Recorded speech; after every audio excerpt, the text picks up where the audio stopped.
Hello, third grade, and welcome to lesson 12-6. In this lesson, we're going to learn about using line plots.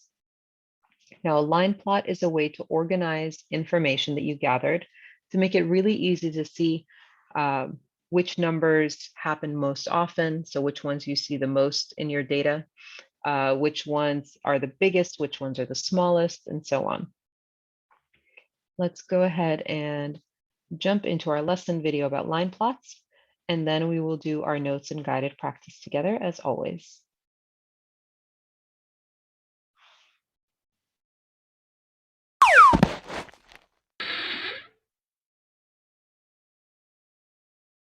How can you measure lengths and use line plots to show the data? Think about this question during the lesson. Julio is measuring some lengths of yarn. How can he use a ruler to measure to the nearest ½ inch?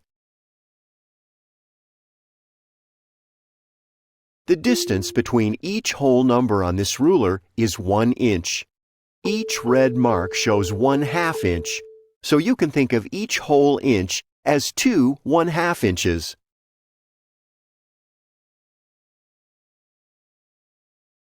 Line up one end of the object with 0. The 5th 1/2 inch mark is closest to the right end of the yarn. So, to the nearest ½ inch, the yarn measures 5/2 inches. What is another way to write 5/2 inches? Select your answer. Okay, so let's take a look at this number line. Each one of our holes is broken up into 2 equal parts, so we're looking at halves, right? So this is 1/2, 2 halves is 1 whole, 3 halves, which is 1 and 1/2, 4 halves, which is 2 whole, 5 halves is the same thing as 2 plus another half, and then 6 halves is 3 whole. And one way to think about this is take a look at your numerator and your denominator. So 4 halves, there's 2 groups of 2 and 4, so that's why we have 2 whole over here. Now 5 halves, if we want to figure out how much, another way we can say 5 halves. So we're at the 2 inch mark plus another half. So 2 plus another half is 2.5 inches. This is 2 whole inches and 1/2 inch. You can write this as 2 1/2 inches. Julio measured 9 other lengths of yarn. The lengths of all the yarn Julio measured are shown below.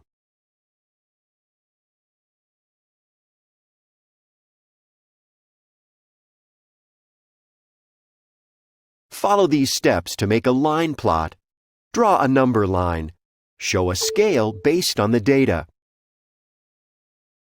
Write a title for the line plot. Mark a dot for each data value. You have used number lines to show fractions. A line plot is a way to organize data on a number line. All right, let's take a look at this line plot. So our line plot has a few parts. We have to have a title. We put the information on a number line. We have our scale and our units. And then we have equally spaced marks to show where our data points fall. Now, to decide where to start and end your line plot, look at your smallest number in your data and your biggest number in your data, and you're going to make them go between those 2 numbers, or maybe a little bit smaller and then a little bit bigger. Now, each one of these dots represents a number on here. So for 2.5, I put 1 mark for 2.5 here. For 3.5, I'm going to put my first mark for 3.5. For 3, I'm going to put my first mark for 3. Then I have 3.5 again. That's my second one for 3.5. Then I have 4. There's my first one for 4. Then I have 3 twice. So here's my other second and third mark for 3. So now you can see I saw 3 1, 2, 3 times. So there's 3 dots on top of that length, the 3 inches. Here I have 3.5 again. There's my third dot for 3.5. Then I have 4 again. There's my second dot for 4th. And here's 3.5 for a 4th time. So the number of dots you have is equal to the number of pieces of data that you have. So I have 1, 2, 3, 4, 5, 6, 7, 8, 9, 10 pieces of information. So I'm going to have 1, 2, 3, 4, 5, 6, 7, 8, 9, 10 dots to show those 10 pieces of information on my number line. All right, let's go ahead and hop into our notes and guided practice. So line plots and length. How can you measure length and use line plots to show the data? So remember, we talked about a line plot. We said it's a way to organize your data on a number line. Each piece of data is shown using a dot or an X above the number on the number line. Every line plot shows a number line that's divided into equal parts. It has a title, and it shows a scale that's telling the units it's being used. Now, if we're measuring length and we want to go to the nearest half inch, that means you're going to divide each inch or each whole inch on your, tape measure or on your ruler into 2 equal parts, because when we're talking about halves, we're talking about breaking something into 2 equal parts. Now, here's our first example. It says Jessica used 4 of nail A, 2 of nail B, and 3 of nail C to build a birdhouse. Measure each nail to the nearest half inch, and then create a line plot. So I'm going to stop and think. Each inch is divided into 2 equal parts to measure to the half inches. Now, to measure to the nearest half inch, I'm looking at the closest mark on the ruler that it reaches. It doesn't have to be exact because it says the nearest half inch. So I made little dots over here, little dashed lines to show the length. So they all start at 0. This one goes to just after 1.5. So nail A is going to be 1.5. Nail B is just under 1 inch. So that's going to go up to the 1 inch mark, or it's like rounding. And then nail C is right after the 2 inch mark, but not very close to the 2.5. So that's going to stay at the 2 inch mark. So nail A is about 1.5 inches. Nail B is about 1 inch, and nail C is about 2 inches. Now remember from the question, it tells us that there are 4 of nail A, 2 of nail B, and 3 of nail C. So nail A is the 1.5 inch mark. There's 4 of those. 1, 2, 3, 4 on our line plot. Now remember, when we set up our line plot, we have the title, which is the length of the nails in the birdhouse. We have the number line that's split from 1/2 inch to 2.5 inches, so slightly smaller than our first number, and it ends slightly bigger than our biggest number. Our number line is evenly spaced. We have our scale and our units. We're measuring the length in inches. And then I plot my data. So because we know there are 4 at the 1.5 mark, I make 1, 2, 3, 4 marks above there. Now notice these are also evenly spaced. For B, they are at the 1 inch mark, and we knew there were 2 of nail B. And then there were 3 of nail C at the 2 inch mark, or 2 inch length. So I have 3 marks above there. So make sure that you have all of the information clearly labeled. Your number line is evenly spaced. Your tick marks, your X's, your dots, whatever it is you're using. You're usually using X's or dots on a line plot. Those are also evenly spaced, and they're about the same size. That way it makes it easy for you to see your information and to read it. Now let's take a look at another example. It says measure the length of 10 classroom objects to the nearest half inch. Choose objects that are between 1 and 6 inches, and then record your measurements and create a line plot.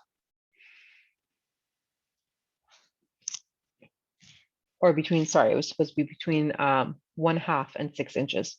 So I grabbed a couple random things from around our classroom: a small paper clip, a regular size crayon, a large paper clip, a small eraser, a marker, a small pencil, a jumbo crayon, one of our binder clips, a large eraser, and the length of the sharpener. So, and I listed the measurements over here. Now, since there are 10 items here, there's going to be 10 X's or 10 marks on our number line here. And I labeled each one. Now, just from when you're looking at it here in the table, it's really hard to get an idea of what you're seeing most often.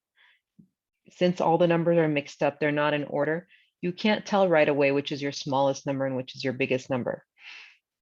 But once you lay it out on a line plot, it's very easy to see that my smallest number that has a mark above it is going to be the 1/2 inch.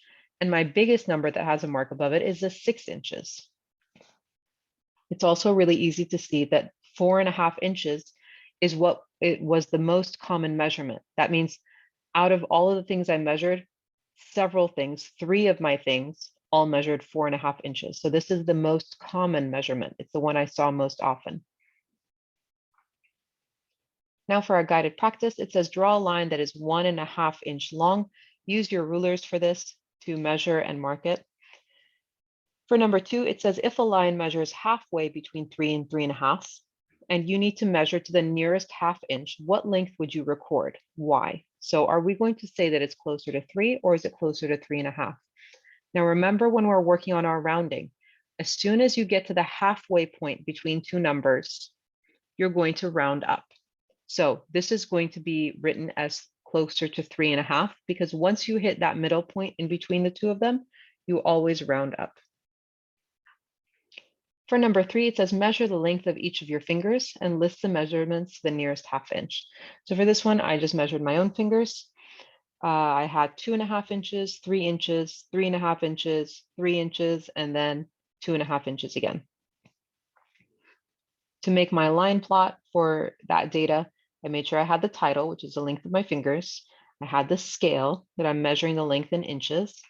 I had my number line that was evenly spaced apart, and I made it slightly smaller to slightly bigger than the number that I had. So I started at the 2-inch mark, I went out to the 4-inch mark, and then I started to plot my data. So there are 5 pieces of data because I have 5 fingers on my hand. So here you can see there's 1, 2, 3, 4, 5 X's to represent those 5 pieces of data. Now I can see that 2.5 and 3 inches were most common.